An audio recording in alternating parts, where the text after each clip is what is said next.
Welcome to this episode of the Justice Team podcast on the Justice Team Network. And today we're taking another hard look at sex trafficking. And today we're going to take another angle at this look. And we have Ted Swanson in here, who was the deputy in charge of actually prosecuting the bad guys in sex trafficking cases. He's done talks all over the world on sex trafficking. He's educated a lot of law enforcement and other lawyers on them. He's now on the civil side, going to prosecute a lot of these cases on the civil side of things, and letting the victims know that the statute is opened up so that they can actually file a civil lawsuit against these folks. Yes, that is true. Yeah. So Ted, first, where are you located? How do people find you? So I'm in Glendale. You can find me on my website, www.resolutetrials.com. Just look me up, or I'm on IG as well, Teddy Swanson Ramirez. Teddy, it's at Teddy Swanson Ramirez? Yeah, I think you just type in Teddy Swanson Ramirez and you'll get there. I'm Generation X, bro. So what is Generation X? I think, 80, what is it, like 66 to like 76 or something like that? 78? Man. I don't know what I am then, because I'm 1980. I don't know what that would be. I thought it was. You might be a millennial. No, that was like 85 on, bro. I'm not a millennial. Grow up. All right, so I wanted, for our listeners that are out there, they hear about these cases, and like our firm is your firm filing a lot of these ones on the civil side against hotels and motels. What a lot of people don't realize is what the actual victims or survivors go through. Yeah. So why don't you share with us some of the things that you have seen prosecuting these criminally, and kind of let people know what they're in for. Oh my gosh. Well, if we're going to look at what the survivors go through, we call them survivors. They are victims initially, but once they start testifying, they become survivors, because that's a hard thing to do. So what I used to do in the prosecutorial practice is we would get these victims who were mostly females, sometimes few males, but mostly females, and then we'd have to talk to them and get them comfortable with testifying. Prior to the current DA, what you could do is you could subpoena them, and if they refused to come in the subpoena, which was often the case, we would issue a body attachment for them. We would go get them. We would try to get them as close as possible to the trial date, even the date of trial, so that they wouldn't have to be in custody. That's the last thing we'd want to do. But for those reluctant witnesses, as well as the witnesses who would come in voluntarily, it's a very traumatic thing to testify against, in essence, against your pimp, but also oftentimes he was a boyfriend. So there's a combination of issues. There's sexual abuse going on. These girls have endured for almost their entire life. There's domestic violence going on, lots of domestic violence case, and then there's gang aspect to it, because these pimps are always ganged up. They're different gangs operate in different neighborhoods, and so you have to be very careful about that. If you're testifying, you don't want to get a green light on you. What's a green light? Green light is basically when there's a green light to kill you. If you testify against a pimp, if you testify against a gang member, they'll put a green light on you, and it's okay to kill you. So it's very dangerous for these girls to do that. And have you ever had a green light on you? I have not had a green light on me. I've had that you know of. Yeah, I don't want to quite go on and say too much, but I have had a father of in a gang case tell me he was going to kill me. I don't want to go beyond that, but yeah, I've had that happen. But beyond that, I'm pretty fair with the defendants. I'm fair with even if they're pimps, they're still human. They still feel just like everyone else. So I've never thrown any blows below the belt. I've always been very fair, I think. Most of the people that I put away have been okay with me, thankfully. So nothing has ever happened to me, but I'm always careful.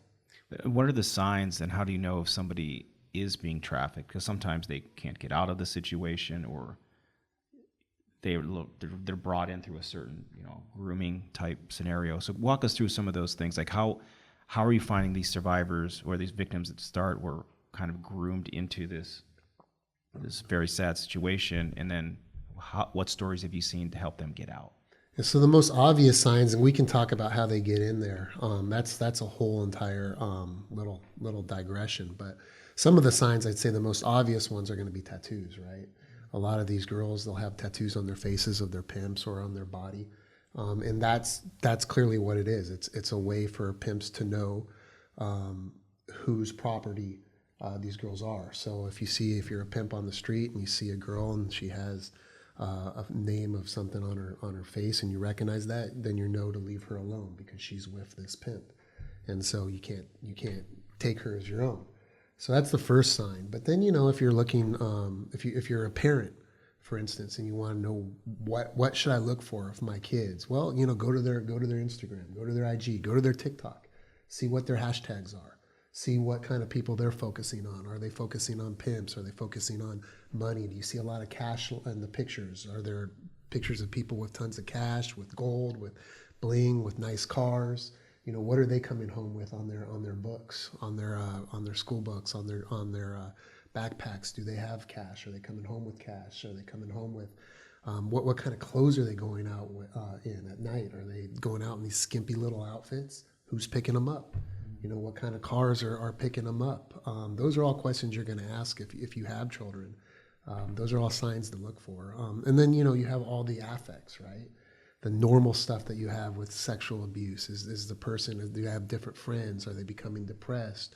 Are they having a different relationship with you or their other family members? Are they listening to different music? Are they different people than what you've noticed before? And those are all cases. Those are all signs that you want to look at. And what are some specific either hashtags or markings that a parent would look for to give them a clue that something's going on? Well, something on their backpack or something like that. So there's a lot of little things like PGO, that's pimping going on, HGO, hoeing going on. You'll see some numbers. You'll see signs of like on tattoos or like drawings. You'll see money signs. Often, for whatever reason, I see a lot of Hello Kitty. I've seen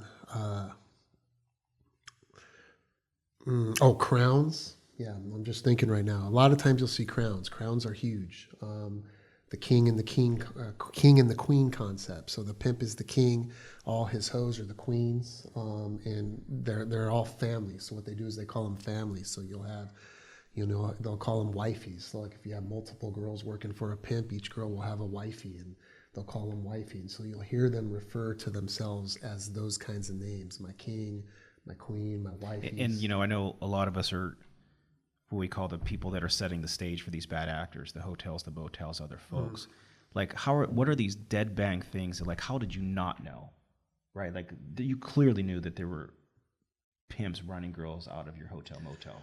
Yeah, so I was just talking with a guy who's doing some multi-district litigation stuff, and we were talking about, what are the signs? Should have known, knew or should have known. That's what it comes down to, whether you're in federal district or whether you're in state and doing premise liability cases. You're always looking at known or should have known.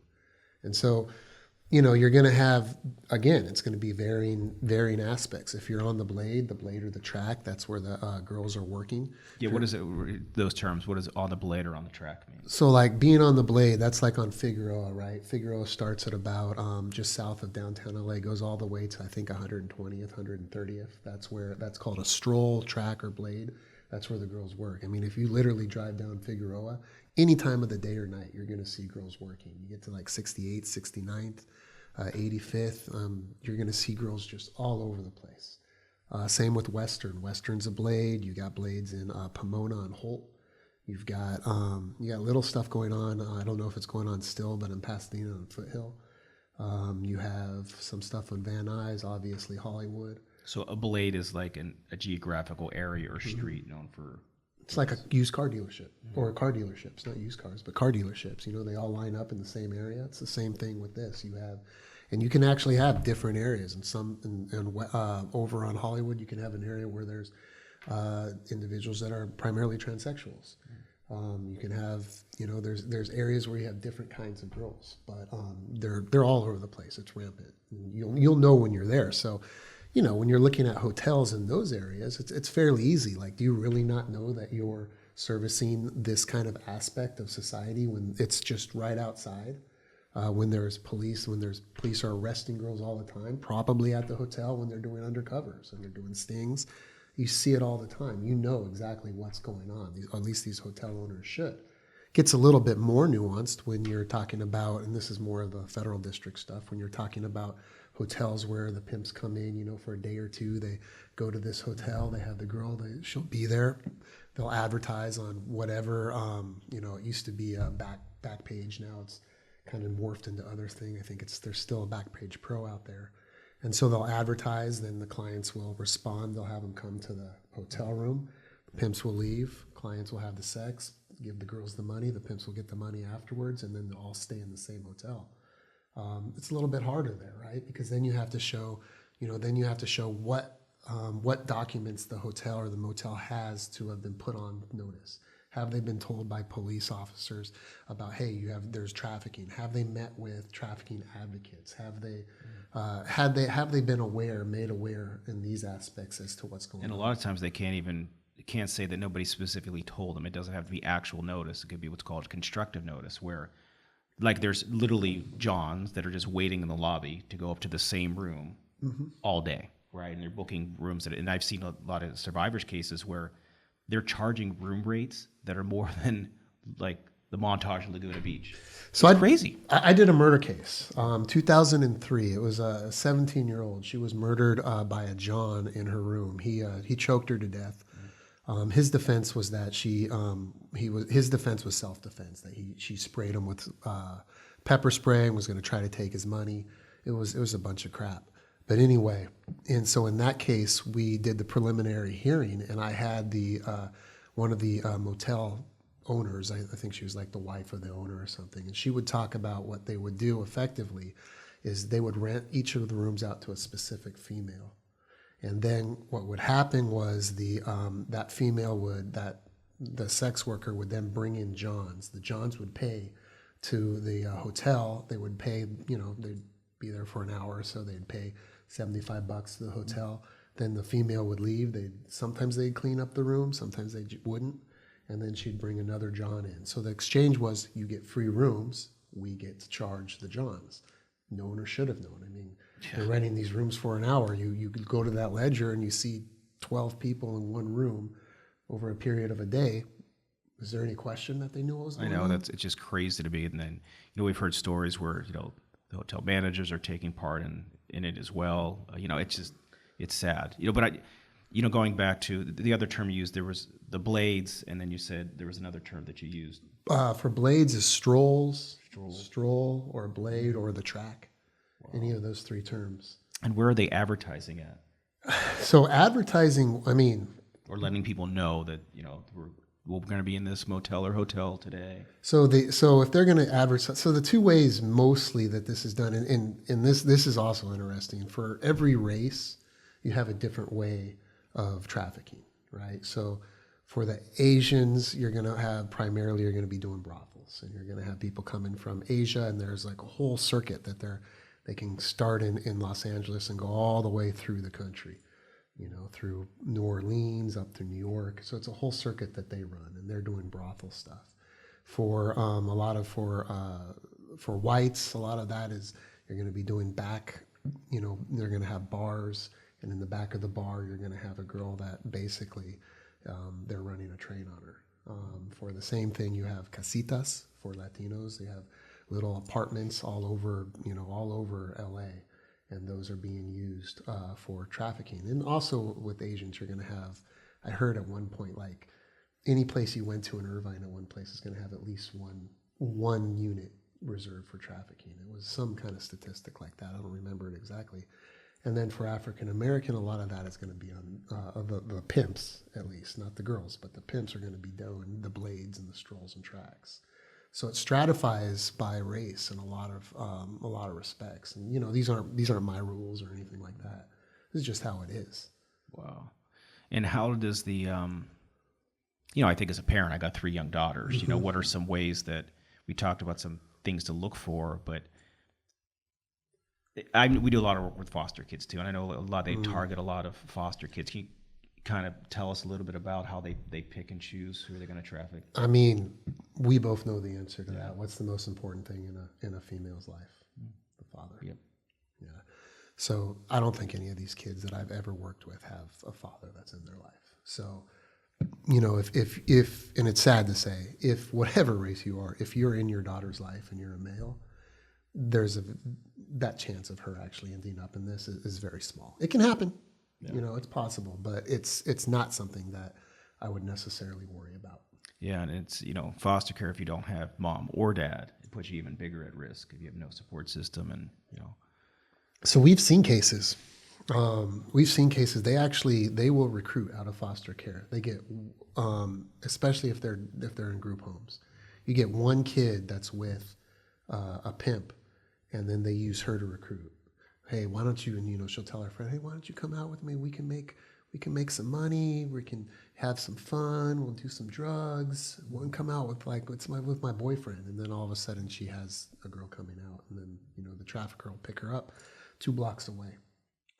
And now we weirdly have this. There's this. The law has changed in Los Angeles. You used to have prostitution by a minor used to be illegal, and that changed. Prostitution by a minor is no longer illegal, which it sounds great because we don't want to stigmatize really anybody with a prostitution arrest, because we know that it's so much different. We know that the way they get into that, it's so onerous and it's so horrible.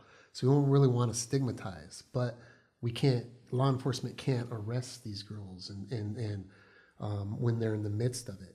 They can't pick them up. They can't detain them. It's the same thing with foster agencies.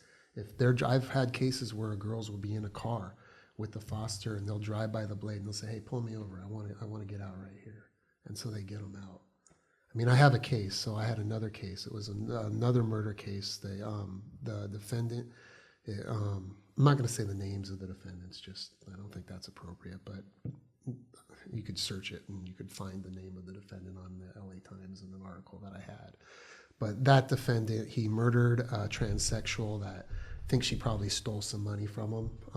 And so he followed her. She went up to the front door of a house, rang the door, and then before the person could help her, he shot her a couple times. And we had her last breaths on 911 as she was dying and expiring. It was really sad. At the same time, he was trafficking an 11-year-old. Yeah, she was 11. I can still remember her name. Again, I'm not going to say it. She's 11 years old. She was an autistic kid, and she was from up north. So she came down. We flew her out on the LAPD plane. She loved that. She was a great kid. She came down on the LAPD plane. We flew her out. She testified, and she did a great job in testifying. He went away for life without parole. It was a special circumstances case. So when she was done testifying, we flew her back up, and because of the rules, she said she wanted to go back to the blade. And essentially what happened is we had to just give her some condoms and let her go.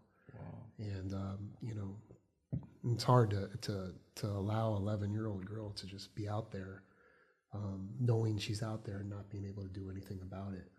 So yeah, I mean, civilly now, I do think that a lot of us actually have the ability to kind of cut the head off the snake. I still think it's always, if people stop being able to easily pay for things and do it, you can make a real change. Stop the demands. Yeah. Well, how do you do that? And I think that's where you go to the top, to the people, expose a lot of the players that are doing it, hold them accountable. Mm-hmm. And once you start getting, big corporations that are kind of involved in it, I think that's a good way to start. And just educating folks. Mm-hmm. A lot of people don't know, what are some signs?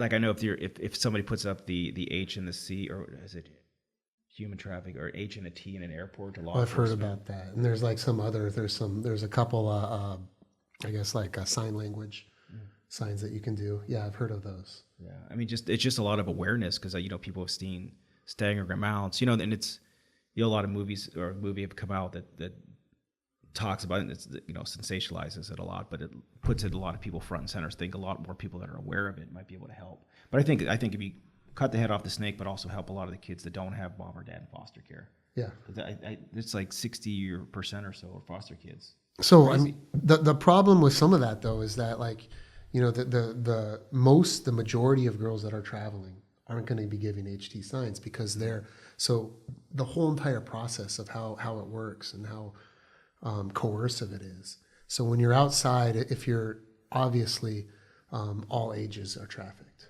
If you're younger, you're going to get more money than when you're older. If you're a 13 or 14-year-old, you're going to be able to command triple, quadruple the amount that a 20-year-old would. which is horrible. That's crazy. It is. It's just the depravity of we're all men here, but like some of us are just horrible, right? And that's what that depravity is. So you get these girls.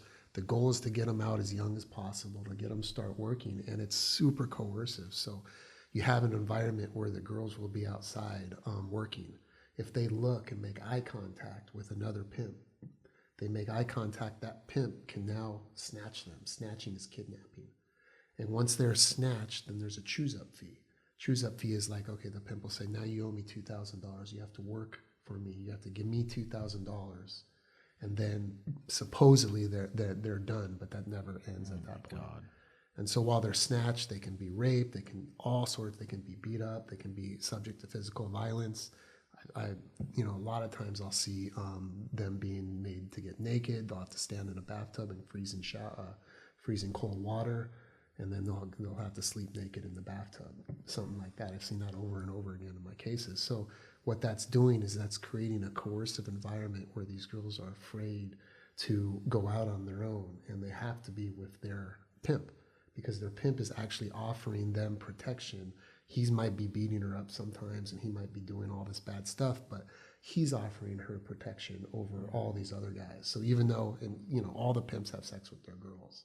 So this pimp might be having sex with the 14-year-old girl, but in some sense, he's still offering her protection from what is worse out there. So are they doing it, in a sense, people say, oh, they're doing it willfully when they're 19, 20 years old. But it's because they've been through this coercive environment. Yeah, and I think you have an audio tape that you played at trial that probably be a good time. This is pretty explicit, so if anybody wants to fast forward to this episode, they can. But I think it's powerful enough that people need to hear how coercive this is and how people can't just get out, and it's psychological, and this is what they have to endure. Yeah, it's a little, it can be triggering, so I would definitely suggest fast forwarding it for anyone who doesn't want to listen. Okay.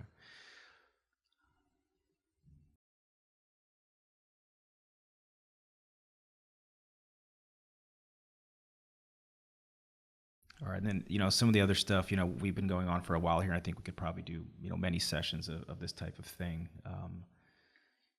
What are some goals and hopes that you have with coming out of the criminal side of the prosecution and doing things civilly? Because I know you do also sex abuse cases, personal injury cases as well, and I know you're passionate about it because you've been doing this for decades. Yeah, I like victims. I love victims. Like I've always, since I was a kid, I had a rough fifth grade year, and I learned to not like bullies in fifth grade. I got past that pretty quickly, but it's always been with me that I'm not going to let bullies win.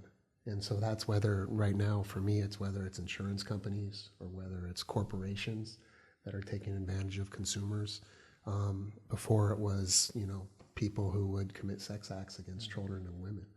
I don't like bullies, and I feel I'm kind of an empath, so I feel for my victims, and I think I'm not a great speaker. You're probably a much better speaker than I am, but I have the passion, and I care about the victims. So I think for me, in whether it's personal injury, sex abuse cases, whether it's automobile accidents, premise liability, they're all victims because they've been injured in some sort of way, emotionally, physically, mentally, however they've been injured. I want to help. Yeah, and I think you said something very important for all of our listeners, empathy. I think being an empathetic person, being an empathetic lawyer makes you probably the best advocate that you can be. And I think if you try to be too emotionally detached, it doesn't put you in the right headspace to really advocate for somebody. Yeah, I would agree. I mean, I've sometimes I feel like I can be too empathetic, and so I have to put the brakes on a little bit. But I mean, it's almost hard to be too empathetic. If the jury sees you caring about your client, they're going to care about the client. Yeah. So if you have any direct questions, I think Ted's one of the most well-versed people in this space. Reach out to Ted directly. You can go to justicesteamnetwork.com to reach out through that as well. But Ted, I want to thank you coming on the show. I look forward to working with you a lot on this case, holding a lot of the bad guys accountable. I'd love to. Yeah, dude. Appreciate you coming on. Can I plug a charity? Oh, for sure, dude, for sure. All right. So there's a charity out there. Both my kids suffer from a disease called Friedreich's Ataxia. It's a progressive neurological disease that eventually will cut your life short and will destroy your ability to walk and do everything. If anyone wants to get out there, go to the site. It's called Friedreich Ataxia Research Alliance, FARA, and donate. It's a rare disease, but we're close to a cure. Wow. Yeah. All right. Well, thanks. We'll put that tag on the episode as well, so people can easily be able to donate. Appreciate that. Thanks for coming on, Ted. Thank you.